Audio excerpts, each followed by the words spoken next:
Let's talk about planting tomatoes.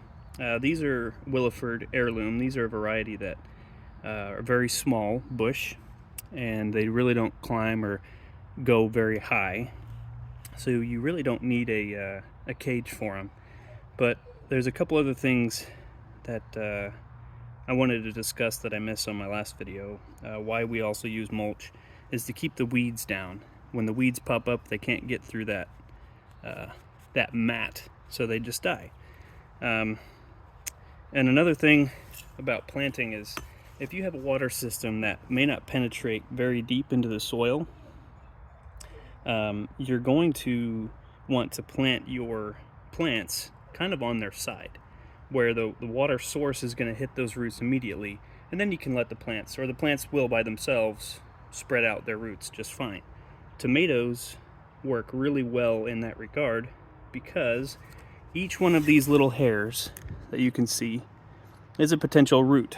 Now, right now they're just talking to the air, but you can see down here it has a little nub, little tiny nubs down in there. And those nubs are very prominent roots. So you can plant this tomato plant up to that second leaf. So these are the preliminary leaves, the primary leaves. You can plant it all the way up here, and you can almost plant it leaning so that the root bases will be right next to the water source at the very beginning of their life in the garden. So that's what we're going to do. So, by the way, this is a Kershaw Camshaw, I think is what it's called. I have it on the website. This is a phenomenal knife for anything you want to do. But for now, it's going to cut open these trays. And we'll use these guys. Good looking bunch.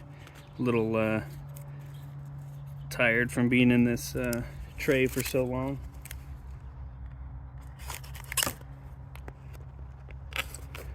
This is a new tray. On most of my reused trays, they're all separated already. But all right, again, we push it out. These aren't root bound yet, but some of these bigger ones probably are going to be a little more so. So again, we just separate them like this. These are a little more watered, so they're a lot easier to pull apart. Tomatoes in general, unless you leave them in there, they're not going to be root bound very quick. So let's dig this hole.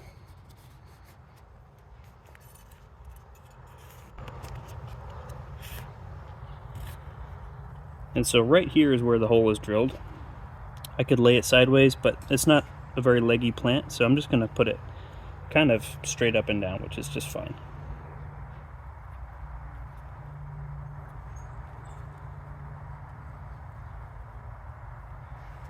Just secure it in there real nice, build up my berm.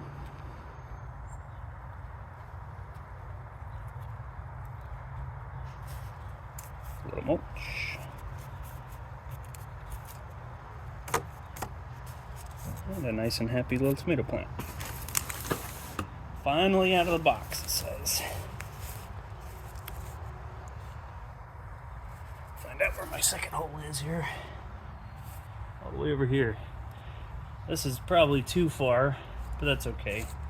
They will spread out as much room as you give them. They're just real small and low profile.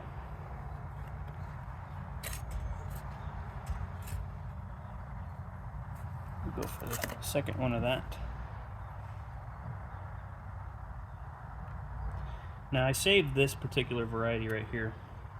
They were really bug resistant plants from last year, and so I saved that seed, and they were the largest of those bug resistant plants. So as the years go on and on, I get better and better tomatoes out of this variety, and I just love them. They're so good, and you can use them for pretty much anything, from salsas to salads. They're relatively firm, not as firm as like Aroma per se, but they have a better savory taste than I would say Aroma does.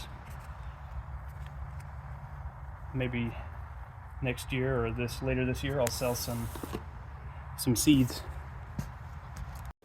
If you have any questions or comments, go ahead and drop a comment below. I really love talking with everybody that wants to learn more about gardening and especially planting and starting seedlings, and I'll do some more training videos on that later.